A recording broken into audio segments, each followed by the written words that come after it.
Okay, let's start. Selamat sore. Good afternoon, everyone. Welcome to our webinar, the collaboration between British Council and iTELL. This is season 2. Season 1, we already discussed around 12 topics. Season 2, we discussed 7 topics. All of the topics are related to remote learning. Hopefully, you find this webinar useful for you. This is the last webinar for season 2, and we are happy, very happy to have Pak Holm, the Director of English Education and Society from the British Council in Indonesia, going to speak this afternoon. Let me tell you a little bit about Holm, or Pak Holm. Yeah, Pak Holm Downs got his MA in ELT and Applied Linguistics from King College in London.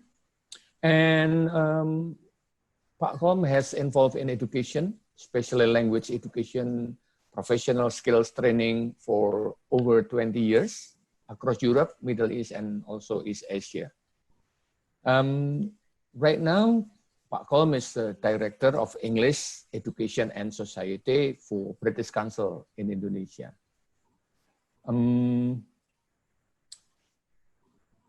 In this role, he works partnership with the Ministry of Education, deliver National Skill of Teacher Training Program, develop a new initiative to integrate 21st century skill throughout language provision in higher education, including for digital economy.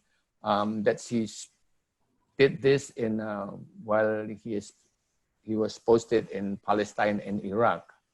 Now, Pak Holm is going to talk about, or share with us today about the emergency remote teaching using WhatsApp and emojis. That's what I can say about Pak Holm. Pak Holm, without further ado, the floor is yours. I hand over the microphone. Silahkan.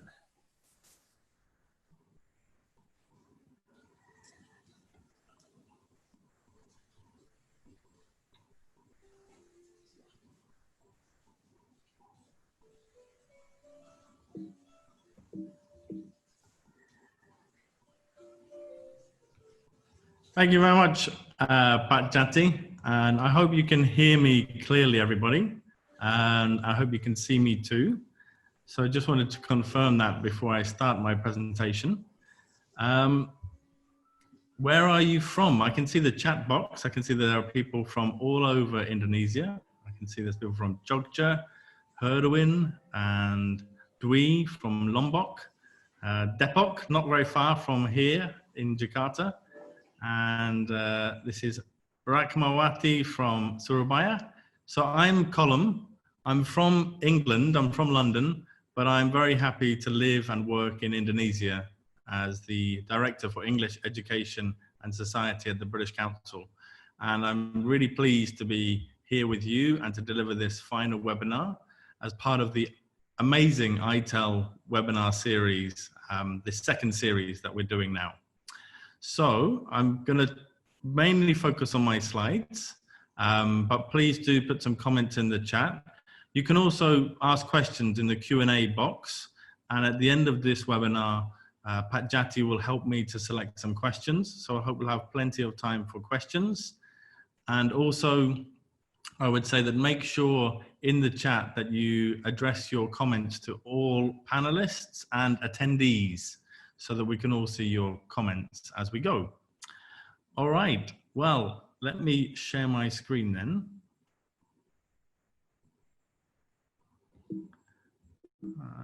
Let me go back. So, okay. And I'm going to turn on the chat box as well, so I can see what you're writing. Fantastic. Now we're going to begin. This webinar, some of you may have attended the TEFLN webinar about 2 weeks ago. And during the TEFLN webinar, I presented a 15-minute version of this talk, but it wasn't really quite enough time for me to share with you lots of tips and techniques that I've learned recently and that I've also learned from many other people around the world and other colleagues at the British Council. So today we've got a little bit more time. I don't have to rush in order to go through these tips. So my talk is really divided into about 3 main parts. The first part is a lot of advice on getting started using WhatsApp. And there's a lot of text in my slides, so bear with it. There's about 3 or 4 slides where there's a lot of sort of advice and information. In the second part of my presentation, I'm really going to focus on a lot of video resources and clips, both short clips and long clips that you could send your students via WhatsApp and give them a task to do while they watch those clips. And then obviously later on, they might finish that task and send it to you to review. It's a kind of an asynchronous activity. In the last part of my talk, I'm going to focus in a lot more detail on the use of emojis.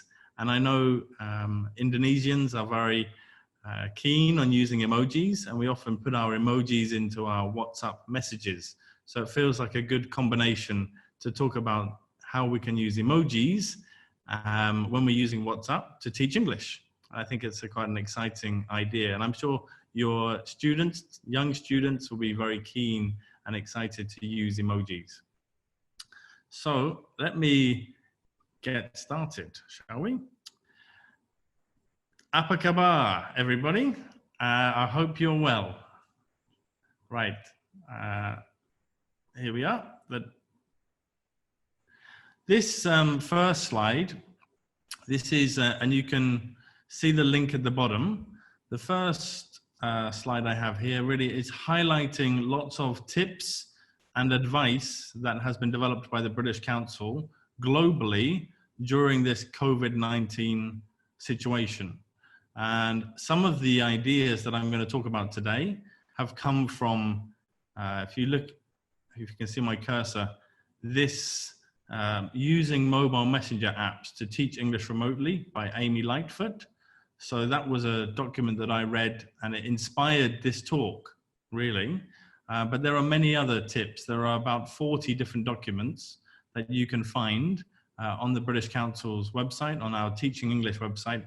And if you use the bit.ly link at the bottom, then you'll be able to find all of those tips and resources.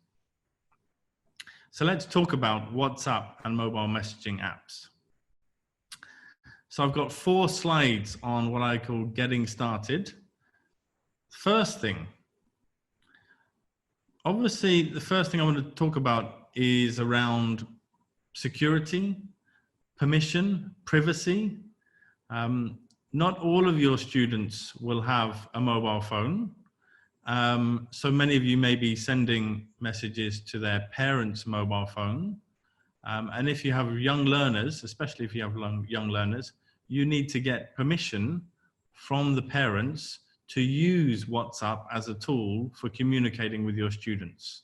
So it needs to be very clear on when you're doing this, how you're doing this, why you're doing this.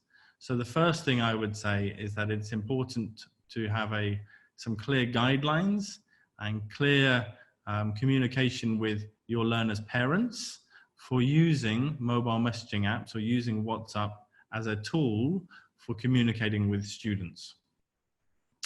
And I'm sure those parents will appreciate that. They don't want their phone to be beeping all day as well. The second thing I would say here is one of the considerations is around the use of data. So obviously it can be expensive to buy data packages. I'm sure you know that right now as teachers. You've probably been using your phones a lot more during the situation. So really think about what you're sending to your students. I think actually WhatsApp is a very good tool because it doesn't require very much data to send a message or to send an emoji. Watching videos takes a little bit more data. But again, watching videos is something that can be done asynchronously. So these are pre-recorded. One of the advantages of WhatsApp and pre-recorded videos and content like this is that it's not live. Live synchronous activities, live video streaming, like this Zoom webinar, means that you need a strong internet connection, and you might not have a strong internet connection. Some of you, even on this webinar, might be dropping off and then reconnecting, and that can be very frustrating, and it'll be frustrating for you and for your students.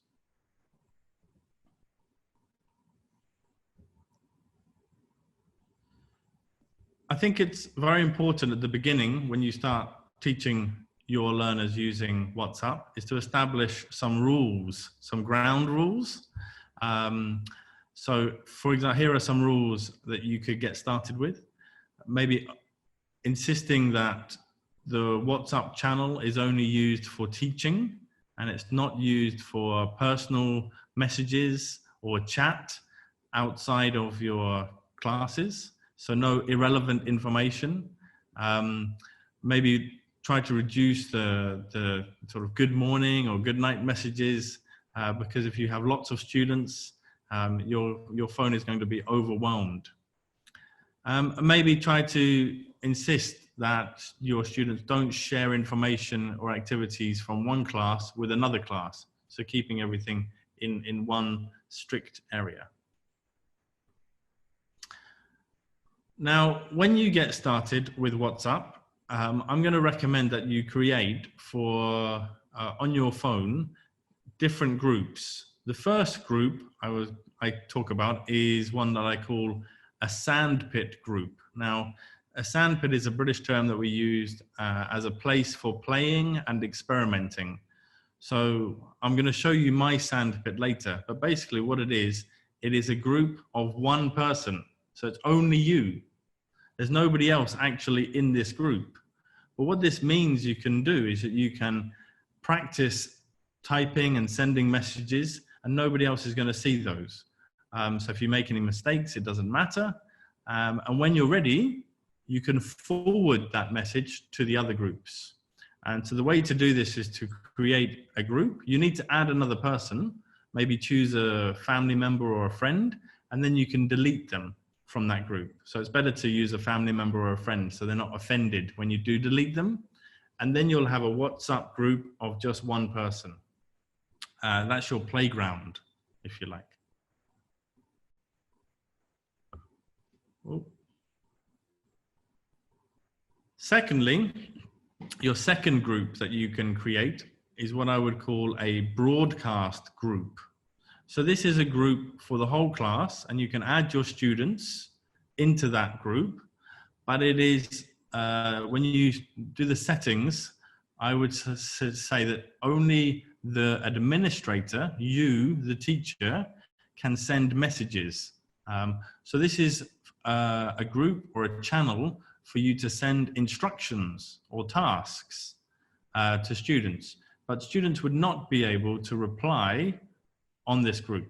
So it's really a one-way channel for you to send information and updates to students.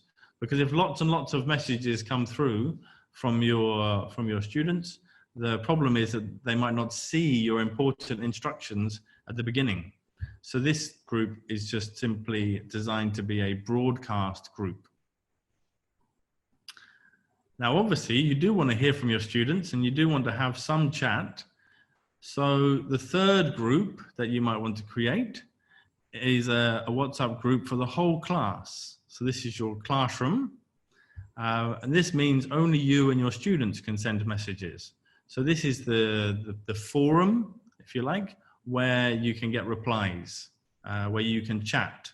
So this could be used for a WhatsApp synchronous lesson, which I'm going to talk about later on, which you could do with your students. But it could also be used this is where your students might send a reply. So if you set them a task in the morning on the broadcast group, then they might reply in the classroom. So this is my recommendation. Okay, let's move on. Just some general thoughts about WhatsApp, really. It is an excellent way of communicating with your students. It's mainly used as an asynchronous teaching tool. Yeah, it's mainly used for giving instructions, setting a task. It's not often used or very rarely used by people as a synchronous tool. So just to explain what we mean, an asynchronous tool is that I'm going to send you a message now, but I don't know if you're going to read it now. You might be having breakfast. You might be still asleep. You might be watching television. So I don't really know maybe when you're going to read my instructions. And then maybe later on while I'm having lunch, you are going to read my message and you're going to complete the activities and maybe send me your response. And then later in the afternoon or in the evening, I might see your response and then I can reply. So that's asynchronous. It's happening at different times. Synchronous means everybody has got to be in the same place at the same time. So right now we are all having a synchronous Zoom webinar. Okay. So I think about your use of WhatsApp. I think most of you will use it as an asynchronous tool, but it is possible to set up, if you have a fixed time, to have a synchronous session as well. We'll talk about that later. Have a routine. It's really important to try to get into a fixed routine, a timetable. At school, you are very good at keeping a routine. Everybody knows when the lesson is, what time it starts, what time does it finish, where you need to be. So teachers are brilliant at routines. And I think whilst you're at home, similarly, it's a good idea to establish a routine. So your students know at what time you're going to send them a task, or if you're going to have a synchronous session, what time is it? The same time every day or every week. And also, you can tell your students when you're not going to be available, when you're not going to respond to messages. This will be good for parents as well. Remember, it might be the parent's phone that is being used. So parents will really want to know when do they need to give their children access to the phone or sit next to them and be there whilst they're doing this activity on WhatsApp. So it's very important to have a routine. Get students to keep a record. Obviously, WhatsApp is good that you have your history, your chat, but it will quickly be you have to scroll through lots of messages to see what's happened. I think it's a really good idea for you to encourage your students to keep a notebook, a record of what they've learned while they're at home. And this is something that you can ask parents to support them with. So whilst they might be working on their phones, I think it's very important for them to keep a good record, a written record on paper. When you're receiving work from students, so there are different ways, depending on the task, that learners might send you their work. They might text, they might record an audio file, they might even send a photograph of work they've done. I'm going to talk about that in a moment because I think it's a very good way of receiving work. When you set a task that has a fixed answer, if you're in a synchronous lesson, you could do that as a quiz, and the stronger students will reply quickly. But it might not be necessary to reply individually to everybody for these kind of fixed answer tasks. You could simply send them the answer key later on. We're going to cover this throughout this session. You'll see some examples. But the personalization of tasks will require each student to reply with a different response. This could be a really good way of getting a clear indication of individual learning. It'll be more interesting for your students. And importantly, if it's personalized, then it's harder for students to cheat or copy each other. There's no one correct answer. They have to give their own individual reply. So something to think about. One more slide like this, and then we're going to get into some of the real activities. So my last slide on getting started. In setting tasks, remember, we'll look at some examples, but you can set tasks in a number of different ways. You could film yourself. You could hold your phone and you can do a video recording for a minute and then send them the video. You could type in, I mean, it would take you a little bit longer to type, but you could type your answer and send it to them by text. You could just do an audio recording. You can press the audio and send them an audio file. So think about how you're going to explain the tasks for them. Again, I've just said recording your voice is very useful for students. So don't only type in the chat. I think you can record your voice, you can describe objects, you can explain words, you can take pictures of objects and send them to your students, and then add a bit of an audio recording to go with it. So again, it's quite, you know, WhatsApp is not only text, it's really multimedia. Use video, use audio, and use text. Similarly, you can use the camera on the phone very effectively. So if you wanted to write the lesson yourself, you could even write down the instructions and take a picture of that and send it to your students if you don't like typing in the chat on the phone itself. Similarly, again, as I mentioned in the previous slide, it might be much easier for your students to complete a task on paper. So if you're asking them to write 5 sentences or even a short essay or a short paragraph of writing, it might be a lot easier for them to do that on paper and then take a picture of that and send it to you. I use a free tool called Cam Scanner. With Cam Scanner, you can take a picture and it turns your picture into a PDF, very clean, a white PDF, and then they can send that to you as a, you know, a nice PDF document. Yeah, that's the point I was just making there. It can be much easier to work on paper, to take a photograph or take a scan and send it to you than getting them to type their responses. Overall, whatever you do, it needs to be well planned. Remember, technology is just a tool. You are, you know, whether it's successful or not, will really depend on you and your skills as a teacher. And we talk about good teaching practice as good pedagogy. So we really need to see well-designed, well thought through lesson ideas. You know, you've got to think about what is the objective to today's task or this week's lessons. Okay, so it can be very nice to be spontaneous and have an idea in the morning and to start a conversation or a chat. But that's not really a lesson. You've got to think about the stages, you know, throughout that activity very clearly. And a good test of this is, you know, what do you want your students to have learned by the end of the activity or by the end of the lesson? And how will you check that?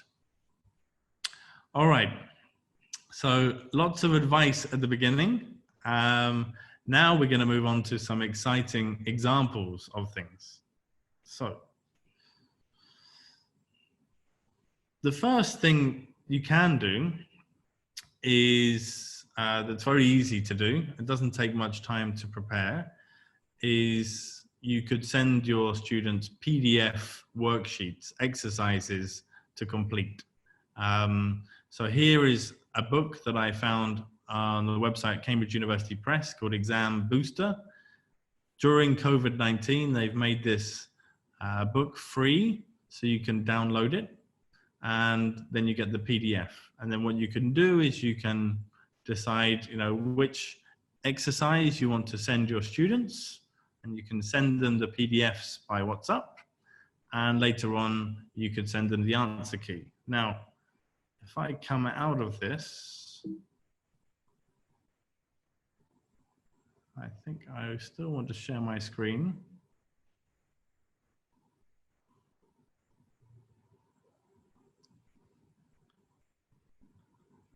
Oh. I don't want it to be full size. 1 second. You have to bear with me for a minute.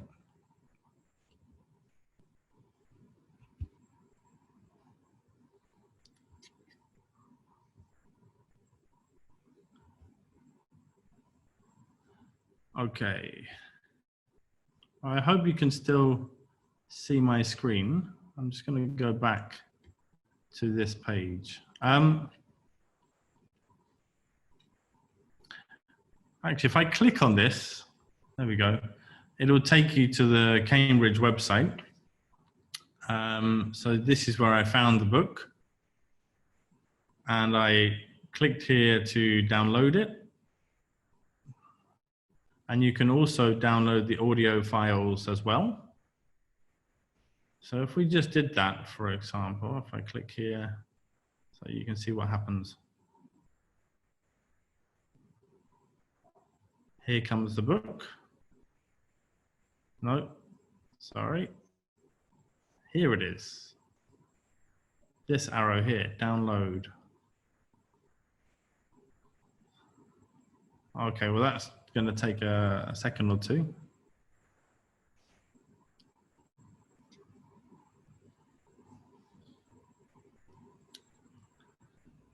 So it's just downloading.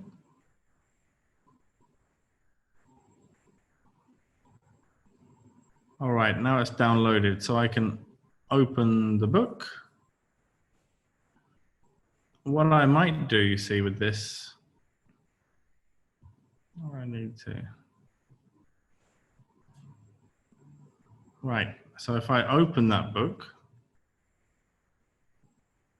here it is.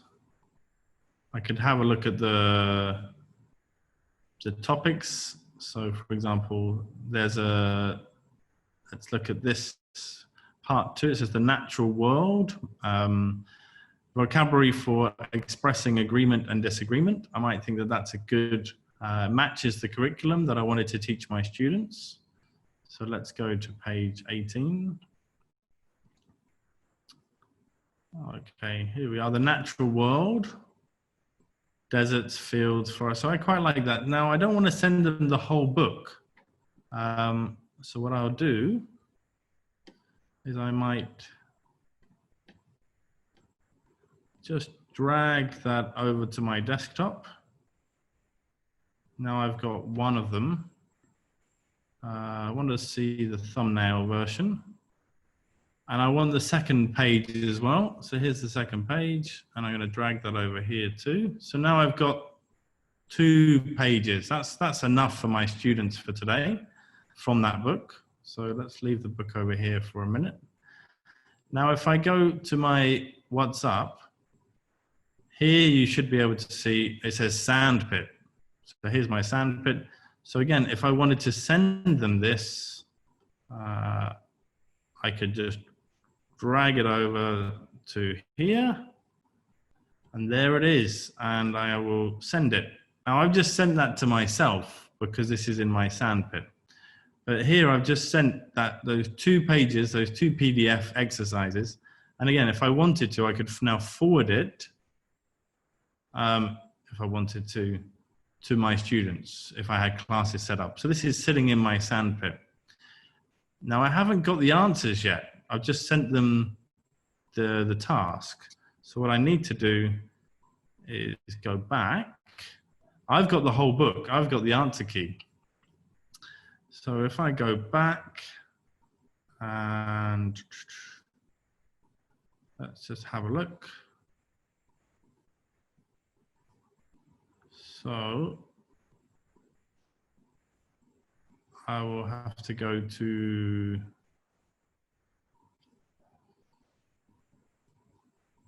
where is it? Part 4? No, it was.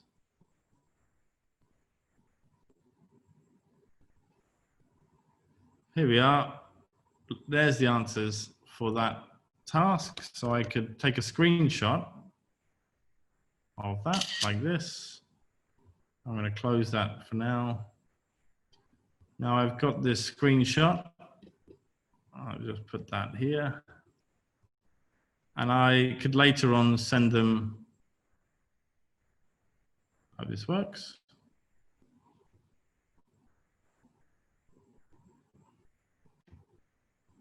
Oh, my screen has frozen. Nope, there we go. So there I've got a screenshot of the answer key, and I can send that to them as well, maybe later on in the evening. Okay, you get the idea. Let's go back to my presentation now. So you're beginning to see how this works. Okay, so the next resource, again, it's another free resource. This is another book. Now, obviously, this is a coloring book. Later, when you get my slides, if you click on the image here, it'll go straight to the website.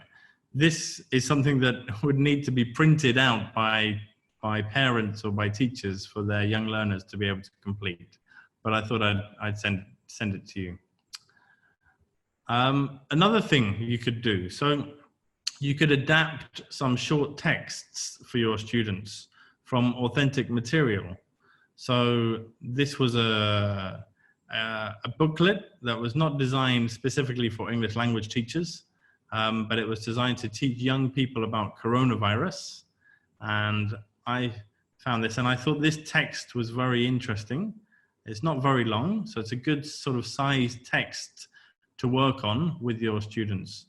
So if I click on this, you'll see it opens up. There's the text.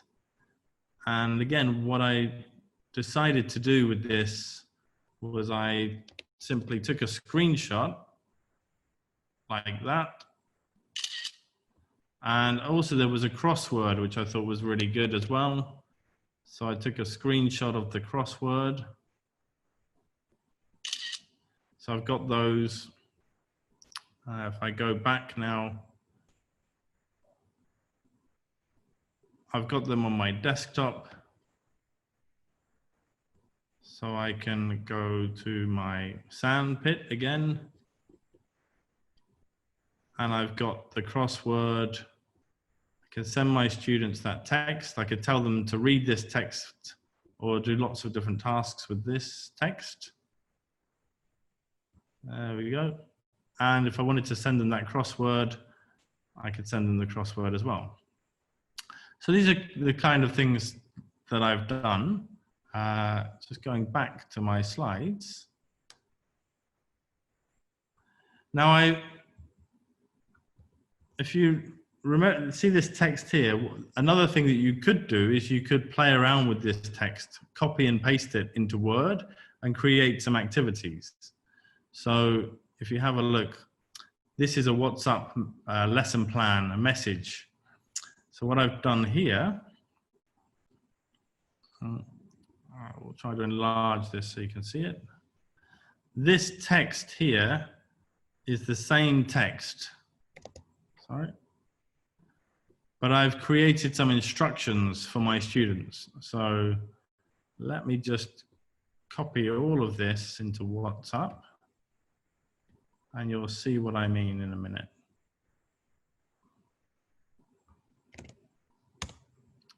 All right, now let's have a look at that in more detail. So you can see I sent them originally, I sent them the text just as a screenshot from the PDF. But what I've done here is I have created a task using that text. So it says coronavirus vocabulary lesson. It's a level B1 intermediate, 30 minutes. I've said, read the following short text on social distancing and fill in the gaps using the following verbs. Make sure the verbs are in the correct form. There's the options. Here's the text with some gaps, 8 gaps.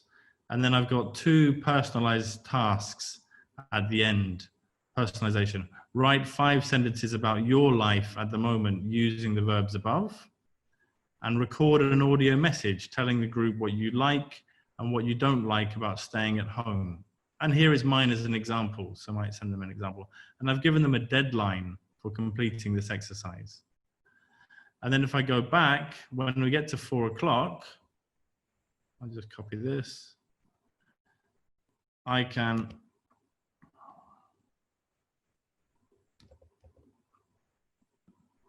send them the answer key. Oh, I've misspelled answer, but you get the idea. So here's the answer key. So that was a mini lesson, and there's the answer key that I've sent later. It takes a little bit more time, obviously, to do that, but once you get used to it, you can start doing it quite quickly.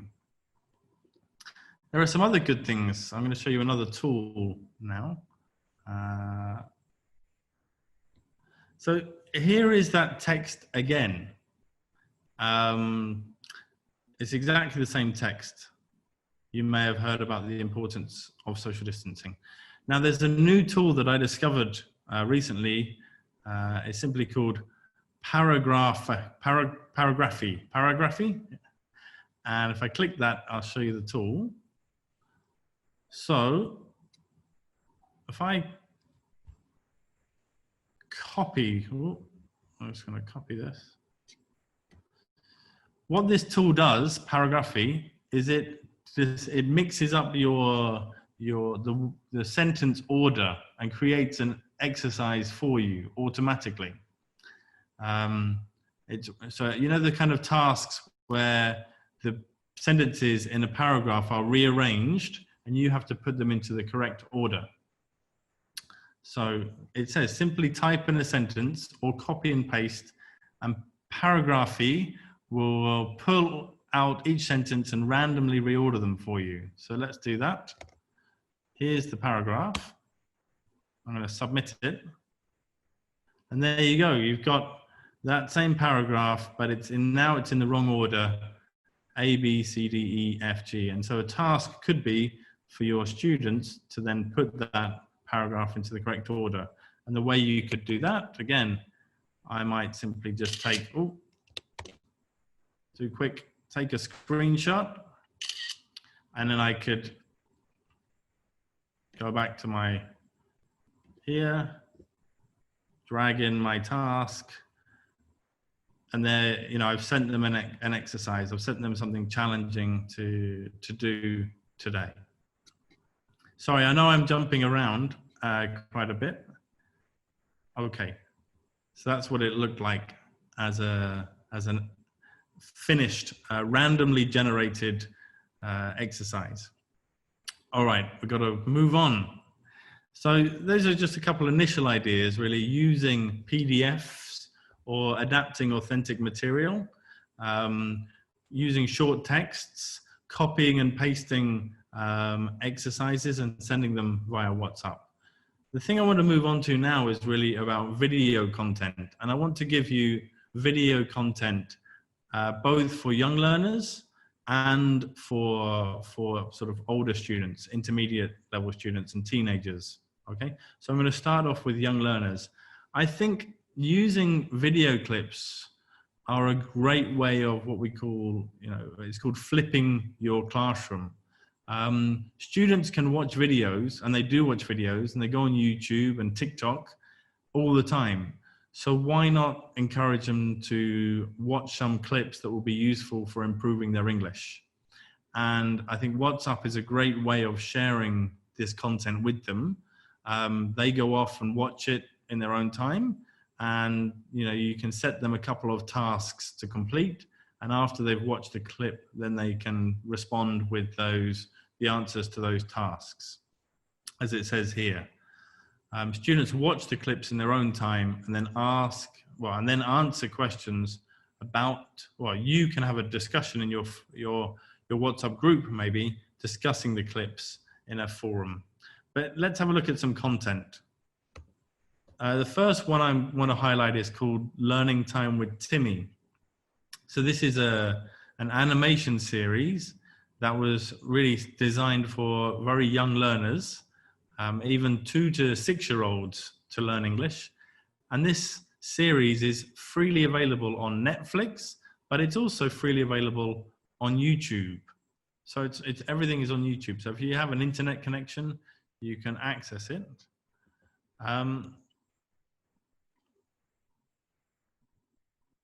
I'll show you what it looks like.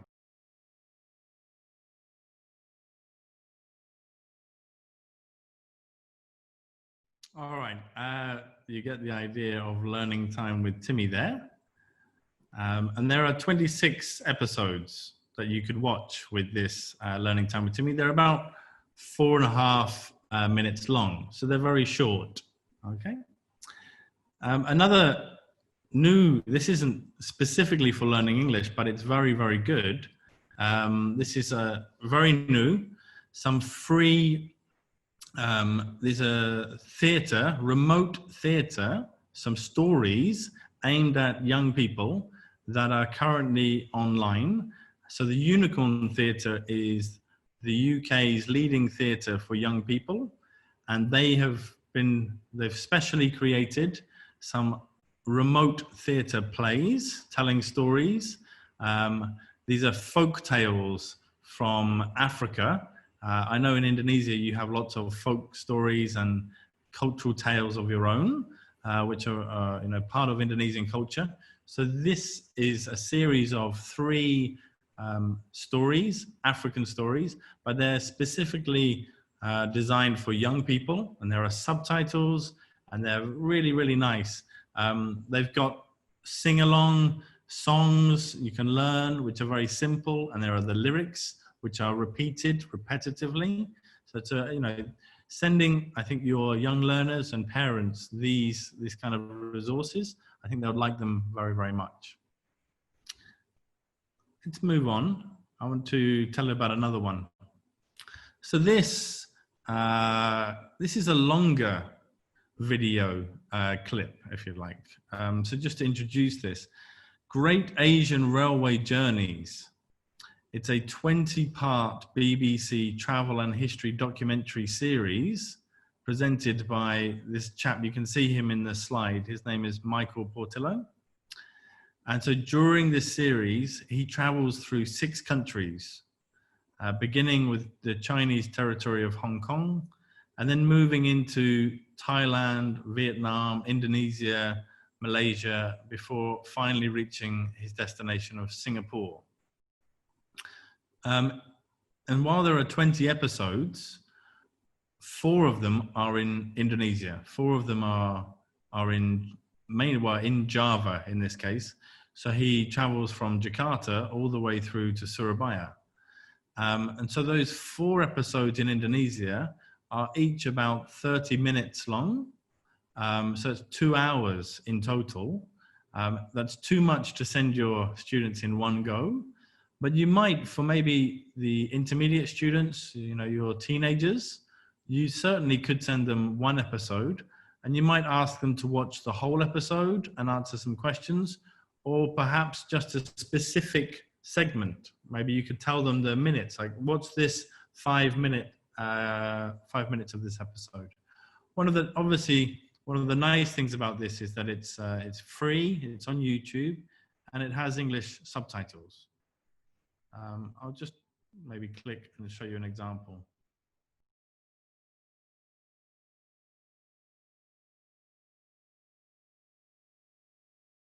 I'm sure you want to see more of Michael Portillo's journey now. You've probably stopped listening to my presentation and you want to see more. So I encourage you to watch it. It's fascinating, but also you could use it to encourage your students to learn English. I've got one more big video recommendation for you. Here we are. This one is called Our Planet.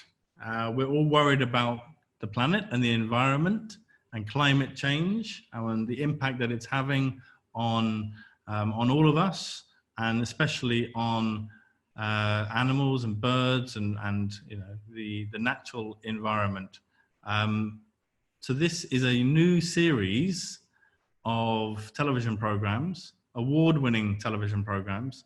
And because of the coronavirus, very, very kindly, Netflix, together with WWF and a company called Silverback, they have made these television programs freely available on YouTube, all 8 of them, and they're amazing. And not only are they freely available on YouTube and they're amazing, they have Indonesian subtitles, which is even more amazing. So you can watch it with English subtitles, or you could watch it with Indonesian subtitles. So the last thing also I would say about this is that if you explore their own website, there are a number of resources for schools and for young people that accompany this series. So there are some exercises and tasks that you can send your students to complete whilst they watch some of these videos. So you've got the summer holidays coming up. Your students are probably wondering what they could do, and parents too, to make use of the summer holidays. Maybe one of my top recommendations is you can send them via WhatsApp a link, and all of these are links that you'll get to these 8 episodes. So I'm just going to pick Jungles as an example.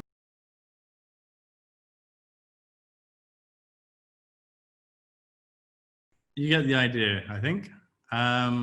So it's incredible, really, that these brand new programs are available on YouTube. Anybody with an internet connection can watch them across Indonesia, and they have Indonesian subtitles as well. And I think it's okay to use Indonesian subtitles. I prefer students to try to use English subtitles if they can, but if their English is not so strong, they're still going to benefit a lot from listening to David Attenborough speaking in English and then reading the Indonesian subtitles at the same time. Okay, going to carry on. Last clip. There's all sorts of things. You can be creative. These are just clips that I've found online in the last couple of days preparing for this webinar. One of the most popular clips, apparently on YouTube, talking about English and Indonesia, I found this amazing clip by this young lady, and she was talking about her top 10, I think these are mistakes that she has heard Indonesian speakers make. And she actually gives this presentation in Bahasa Indonesian, which is probably why it's had over 707,000 views. So very impressive work by this young lady here. I'll give you a brief glimpse. I'm sure you're interested.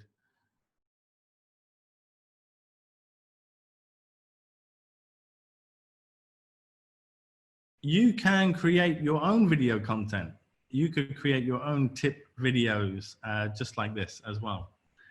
Okay, I hope you're all, I haven't been looking at the chat box, so I'm just gonna put the chat box up. How are we doing at the moment?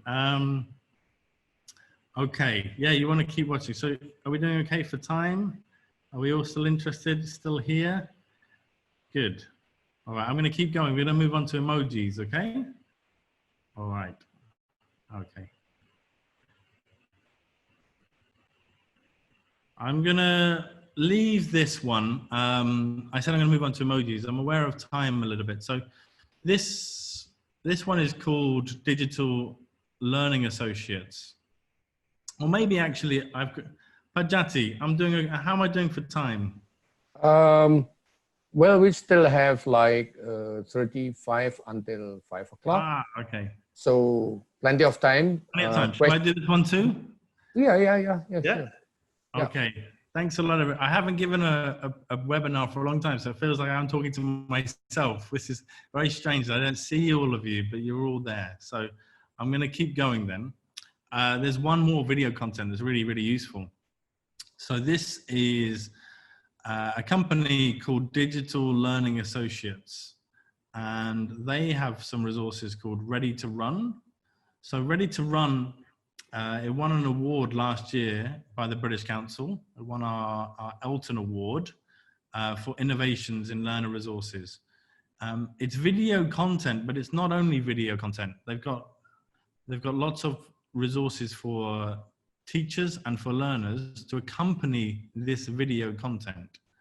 Now, hopefully this is going to work. Just take a look here. You'll get my slides later. This code will enable you at the moment to access these resources for free as a teacher. So you can subscribe and you can get the stuff for free. So if we just go to the website, it is going to work. If I just take that off. Here we are, ready to run. It's just loading at the moment. So these are the videos on the Ready to Run site. They're organized by level. A1 is, your elementary, your lower intermediate, beginner, elementary, lower intermediate, upper intermediate. And there's all sorts of different videos at different levels. And they're all really, really high quality. I just wanted to show you, I was going to show you one that was set in Indonesia, if I can find it.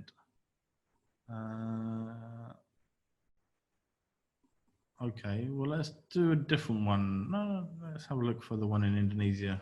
I think there's, let's see if it's there.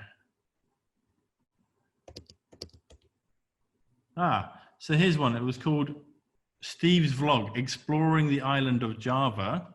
So you can see this video is only 2 minutes, 53 seconds long. So it's not too long, and its level is A2, right? So if we go to this, just going to pause it for a minute. We've got the video here. Now you would be in the website as a teacher. So this is not what your students would get, but you would get access to the student pack, the teacher's guide, the transcript. Okay, so you could download all of this. I'll show you in a minute. And then when you're ready, you got a link to send it to your students. So it's just the following time-limited link can be shared with students.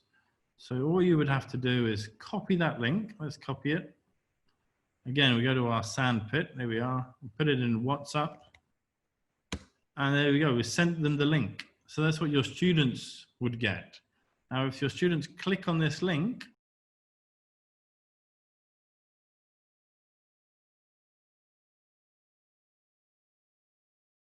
now, one of the things you might notice about that video is that the script was written especially for language learners, for A2 level language learners.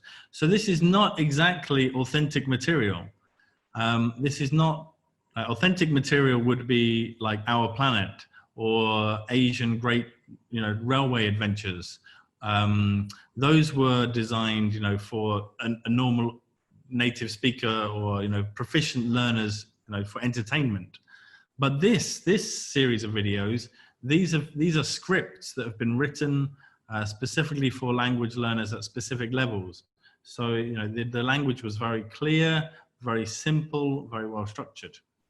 Now, in addition, going back to our website, again, you get the students pack, the teacher's guide, and the transcript. Now, this material is really designed to be used in the classroom, but you can adapt it as well. So, for example, if I just download the students pack, it's got before watching the clip tasks. It's just taking a minute to download. While watching the video, tick the things that you like to see or that Steve talks about. Read Steve's diary from the trip. Watch the video again and complete the gaps. So that's quite a nice task. So I could, again, take a screenshot of that as a task.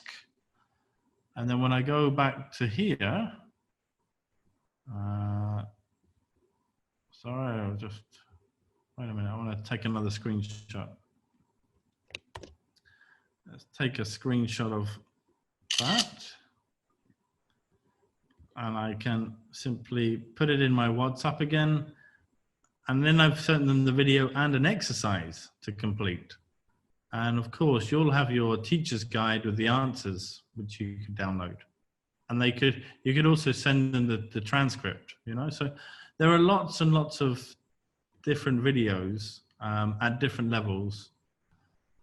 Okay, they've even got videos about being at home during coronavirus. So there are lots, and it's free at the moment. Yeah. So there we go. Let's keep going. That's what I've just showed you. All right. So now, maybe what you've been waiting for. Emojis. Let's see in the chat. I know this hasn't been a very interactive webinar so far. So tell me, what's your favorite emoji? Or what do you think? I know you can't post an emoji in the chat on Zoom, but maybe can you show me what's your favorite emoji, or tell me what's your favorite emoji? What do you think is the most popular emoji in Indonesia? Oh, you can post emojis. Yeah, right. Now we get to see. Your favorite emoji is a hearted eye. Yeah, that's a very popular emoji in Indonesia. I'm sure we all use emojis. It's good to see. Right. Did you know, this is what I found out. This is apparently on Facebook, but I'm sure it's the same on WhatsApp. That here, if you have a look, is this wakakakakaka, the kind of laughing with tears is the most popular emoji in Indonesia. And interestingly, in the UK, it's the same. Well, not quite. You know, crying with laughter is also the most popular emoji in the UK. I thought that was really funny. So emojis are popular. And so how can we use them to teach English? How can we use them to teach English? Thinking. So let's go. Well, first thing I wanted to say is the way emojis on WhatsApp are organized. They are organized into sets. Yeah, and you'll be very familiar with them all, I'm sure. So you have kind of your people, your animals and nature, your eat and drink, activities, travel and places, objects and symbols. There's about 200 or 300 emojis in these sets. So the most obvious thing you could do is to work with your students to try to make sure that they know the English translation, of these emojis. Do they know all of those fruits and vegetables, food and drink items? Do they know all of these animals? Do they know all of these different household objects? Yeah. So there's lots of games, and we're going to have a look at them in a minute. But really, the first thing I would say around emojis is you can use them to teach vocabulary. Yeah. And maybe in each session, you could try to get your students to learn. Normally, we talk about trying to teach between 5 and 10 vocabulary items in one session. More than that, it's very difficult to remember. Some people even say something like 6 or 7 words is a good target for one lesson. So maybe just keep it relatively simple. So how can we do this? How can we teach vocabulary using emojis? Here are some ideas. Now you'll notice at the top I've said synchronous. So what I'm suggesting is this is actually a moment where all of your students and you are going to be together, not physically, not literally, but together at the same time. So let's say it's 10 o'clock. We're going to be together for 15 minutes or 30 minutes, and we're going to be on WhatsApp, and we're going to play some games, and we're going to learn some new words. So what could you do? You could have a race. So you could choose an emoji. Maybe you could write the word in English, and students need to find and send the corresponding emoji. So find the emoji can be done as a race. So now you've proved that you can put emojis in the chat. I'm going to give you a race. And I think I want to see, can somebody post a picture of the word for banana? Banana is my race for you in the webinar chat. I don't know if it's possible to put a banana emoji in there, but I'm sure somebody will find out a way to do that. Or I'd say banana, or maybe we could do sad face in the chat box. Oh, there we go. Nurul has one, and Irina has come second with banana. 2 bananas, see? 2 bananas. What about 3 frogs? 3 frogs? Can anybody give me 3 frogs? I want 3 frogs and 1 chicken. 3 frogs. Oh, look at that. You're flying now. There we go. 3 frogs. So you could have a race. Oh, that's the winner. I think there's 3 frogs and 1 chicken coming up. Perfect. All right, let's move on. So you can have a race. Obviously, you could have a story. So just put 3 or... This is a bit more complicated now. Choose 4 or 5 emojis and send these to your students. Students then need to write a very short story or a sentence that contains all 4 of the words that corresponded to the emoji. And then maybe you do that as a demonstration and ask your students afterwards to take turns and they do that too. So can somebody put 4 emojis in the chat box? Any emojis? And I'm going to tell you a story. Oh, that's for, rather than maybe feelings. Oh, okay, stop. I'm going to say, wow, that's a good, so I went home at Christmas, it snowed, so I built a snowman, and then there was a storm, and then there were snowflakes everywhere, and I don't know the meaning of the last emoji, so we'd have to talk about that. All right, tell a story. You got the idea. With this idea of emoji stories, I quite like the idea. I mean, normally when you tell a story, you tell a story in the past tense. So let's keep it very simple. Maybe you could ask your students to choose 4 emojis or 5 emojis that was something they did at the weekend or yesterday. So can I ask you to put 4 emojis in the chat box that represent what you did at the weekend? Somebody's done something about cooking pancakes. Maybe they monkey and a chili pepper, and it was raining and they went for a drive. Well, I'll tell you mine. What do you think I did yesterday? So this is, you have to write now. I don't want emojis. I want you to write in the chat box, what do you think I did at the weekend? So this time, can you write in English? Can you write in a sentence, Nurul? Can you write a couple of sentences in the chat box? What do you think I did yesterday?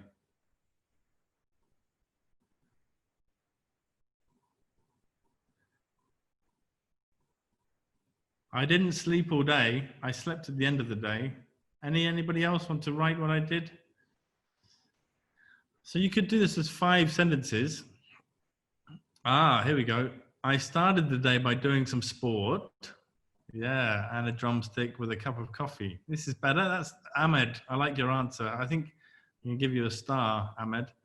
So what I did is I worked out. I tried to work out, and then I had chicken for lunch. Yes, Nina said that. There we go. I had chicken for lunch. Then I had a coffee, and I watched some. It's not bakso, fitria. It's coffee, and then I watched television, and then I went to bed. So now you see that was me giving you my emojis, telling a story, and you could give me your emojis and tell a story back. Let's play some more. Here's some more. Here's another quiz for you. I'm going to give you a list of emojis, and I want you to translate them in order. Are you ready for this? In order into English. Okay? So, are you ready? There you go. In the correct order. All 8.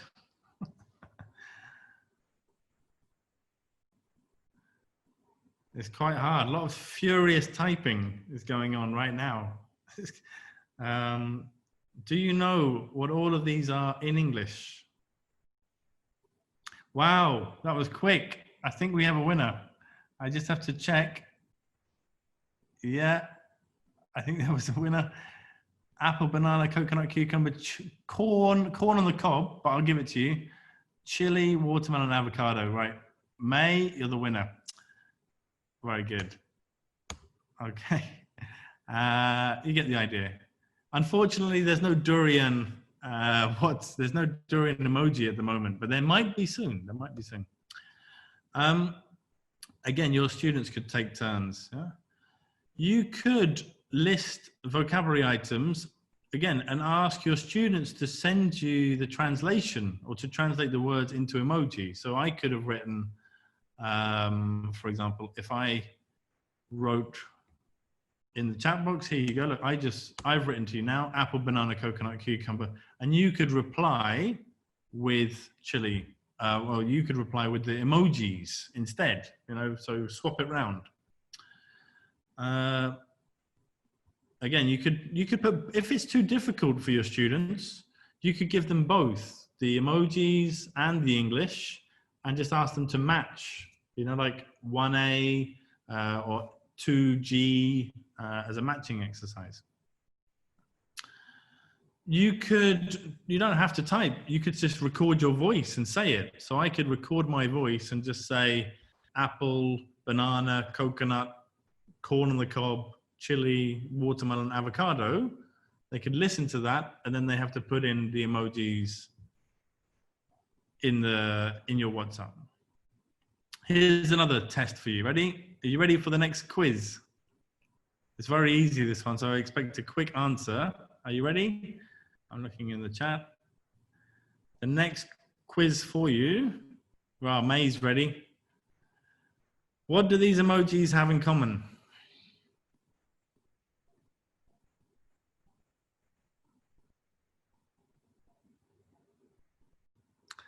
Yes, Ahmed is the winner.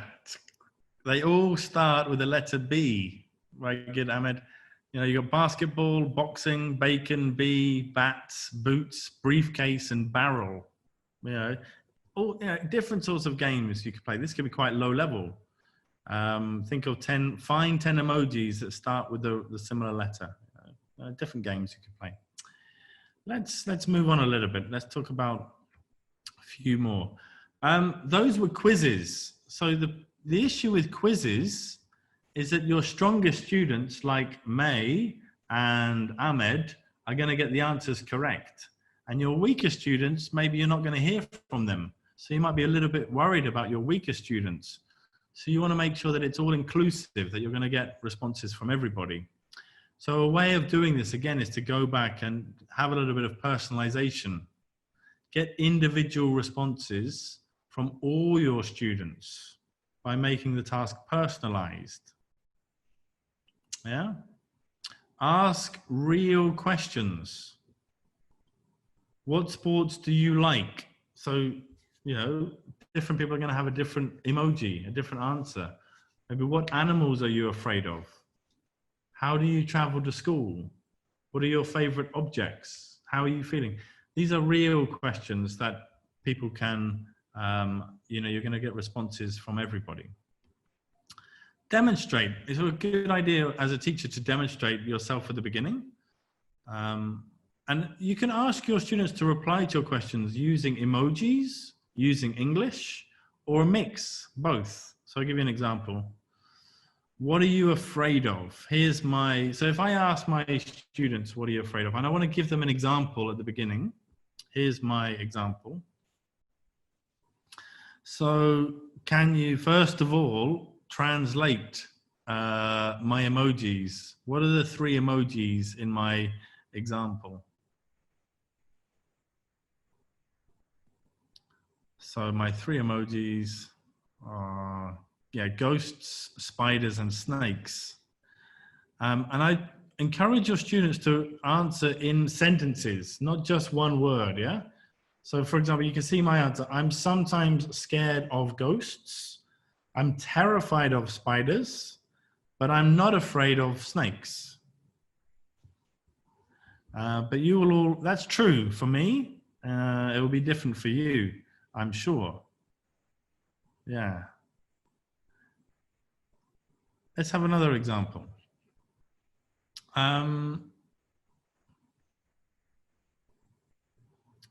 What would you like to do but cannot because of COVID-19? So how could you answer that question using emojis, English, or both, a mix? I'll show you mine. I would like to, oh, actually, this is a test. So what are the three, what are the emojis? How would you translate my emoji here?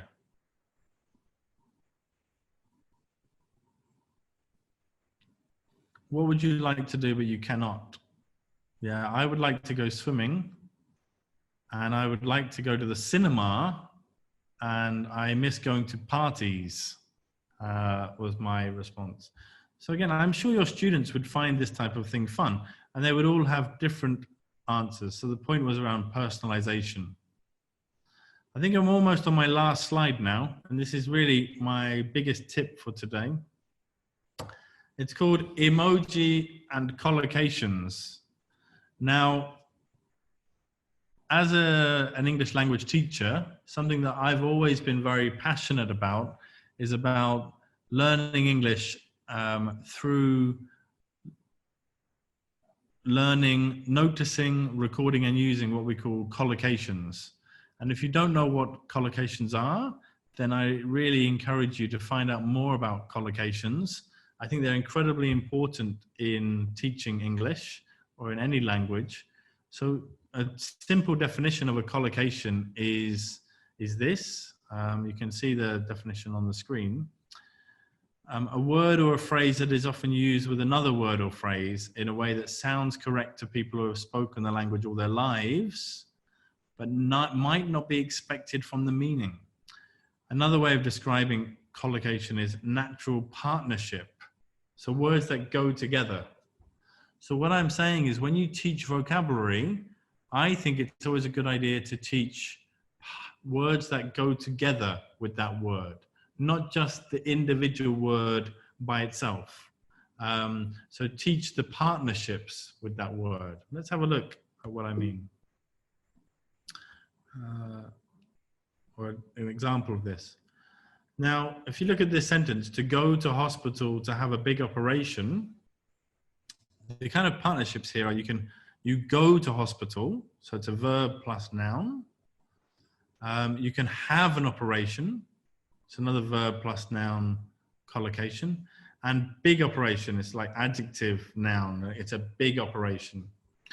In fact, if I was going to go into a lot of detail, I would explain that these collocations I've just demonstrated are what are called weak collocations, because many words partner with go, have, and big. As your English improves and you get much higher level of English, you will learn what are called strong collocations or rare collocations.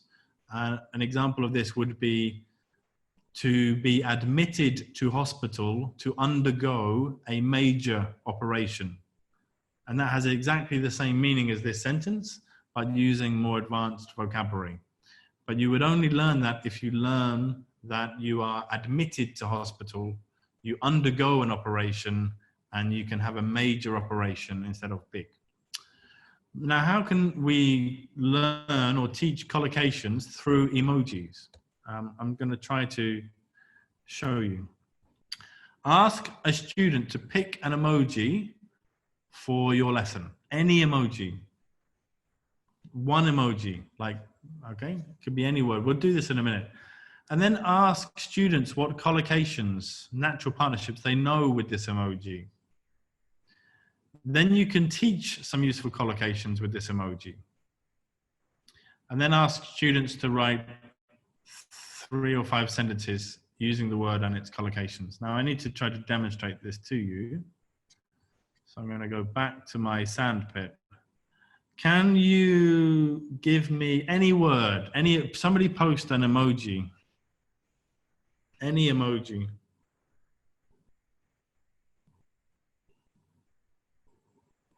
Watermelon.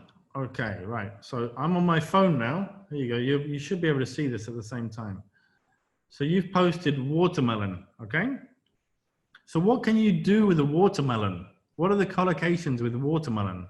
I might tell you, right? So you could, to eat, you eat a watermelon, yeah? To buy a watermelon. Can you think of any more collocations with watermelon? Yeah, you could sell a watermelon. What about, good one, to slice up a watermelon. Yeah, to cut, maybe to throw. You could throw a watermelon. Well, how would you describe the watermelon as an adjective? You could drop it. If it's enak, sweetest, yes, I would have juicy. It's very juicy watermelon. Okay. And it could be a fresh, maybe fresh or ripe. Sometimes for fruit we use ripe. Okay, watery, nice. So here I've just given you some collocations. Now I might say to you, okay, write 5 sentences about watermelons using the collocates above. There's my task. All right, so you can see that I don't just want you to learn watermelon. We know watermelon, but I want you to learn the collocations that go with it. And it can be low level, you know, eat a watermelon, to high level, you know, to throw an enormous juicy watermelon up in the air, for example. You get the idea. I like big red and juicy watermelons. Me too. Me too. All right. You get the idea. So, alternatively, you could write a word such as have, do, make, catch, keep, and ask students to post emojis that correctly collocate with these verbs. All right, I'm going to demonstrate with your help. I need to see the chat. So what can you make? Can you post emojis or words? I think emojis would be better for things you can make. What could you make? So you can make rice, you could make noodles. Yeah, you can make food. You could make an egg. You could make a cup of coffee. You could, I don't know if you can make whiskey, or if that's whiskey. You can make a salad, emojis. What else could you make? You could make sushi. Lots of things, you know, you can make. You can make a joke. You could even make your bed if you're very organized in the morning. All right, I'm gonna have to go back to my slides. That's the last of my slides. The final thing I wanted to say today, here we are, is I've created a WhatsApp remote teaching lesson plan document. And there it is. And if you want to complete a WhatsApp lesson plan for me, you could fill it in and send it to my Padlet. So if you take a screenshot of that, is my, you know, this will help you get into the Padlet. And then you can upload it. And then everybody else will be able to see it too. So hopefully this is public and we'll share lots of lesson plans. So just to explain that again, this is a template. You can put your name, your email address and the date. You could tell me about your WhatsApp lesson and you can upload it onto this Padlet board. And there's the template is there already. So you have to go there to download it. There's lots of things you can do with emojis. This was a quiz to match emojis with idioms. I'm sure you've seen things like this. Here is another one where these are famous books. And you have to translate the emojis into those books. This is Indonesia described by emojis. Get your students to do another one for another country, maybe. You could talk about horoscopes using emojis. The symbol, I don't know if you know, but the the emoji has the symbols for different horoscopes. If you want to learn, you will have seen on my WhatsApp that I used italics and bold and strike through. You can do that very easily using these techniques when you type your WhatsApp messages. So if you want bold like this, you just have to put an asterisk at the beginning and at the end of the message. I've run out of time. Okay, this was just to highlight to some of you, if you're interested, that the British Council is running a session around grammar. It's a 90-minute session where you can get a certificate, and it's delivered by our expert teachers, and it's going to be tomorrow. No? Yeah, it's going to be on, Tuesday, the 9th of June. So that was yesterday. There will be another session soon. So just keep an eye on, oh no, wait, it's not. That is tomorrow. I'm getting my days mixed up. Today is the 8th. It's Monday. So tomorrow there is this session. And it's going to be between 2 o'clock and 3:30. But it is 100. This one, unfortunately, is not free, but you get a certificate. So if you were interested, you could have a look at that. All right. Thank you very much, everybody. I realize I've gone over, well, I have gone over time because there were going to be lots of questions. I got to stop sharing my screen. Okay.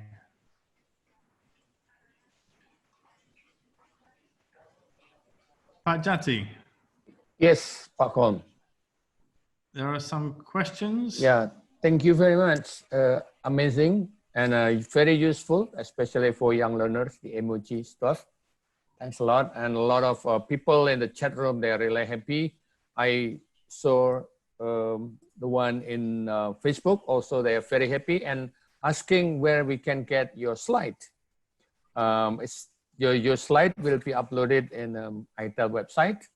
I think maybe Chris can help me write in the chat box for the address of the website. I already answered that in the Facebook.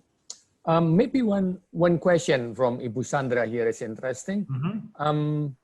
She said that using WhatsApp sometimes is confusing because there are so many WhatsApp groups in her mobile. She wants to know, how do you organize your WhatsApp group and teaching and other personal things? Thank you. Yeah, no, I can imagine it's very challenging having so many students and lots of different groups. I think I've seen Indonesian teachers using a very organized kind of, the way that those groups are titled is very structured. I think using WhatsApp web, so a lot of the things I demonstrated just now were on my computer, and I find it much easier to work using WhatsApp web than on my mobile phone. I think it is a big challenge to, this is a general challenge really in sort of digital learning management systems. Having lots of students and lots of folders is going to be difficult. So maybe, again, if you have a laptop, if you have a computer, trying to keep the records on your computer rather than on your phone might make things a little bit easier. And again, just having that very clear timetable with your students. So which time slot is for class A? Which time slot is for class B? Because you can't be a teacher for everybody at the same time, hundreds of different students at the same time. So really just careful planning and good luck. Yeah, thank you. One more question is about teaching using videos. You show a lot of interesting videos. There's one teacher asking, do you have any other sources of materials, especially video, that's suitable for middle school students? I'm sure there are lots. I mean, I just did my own Google search, YouTube search.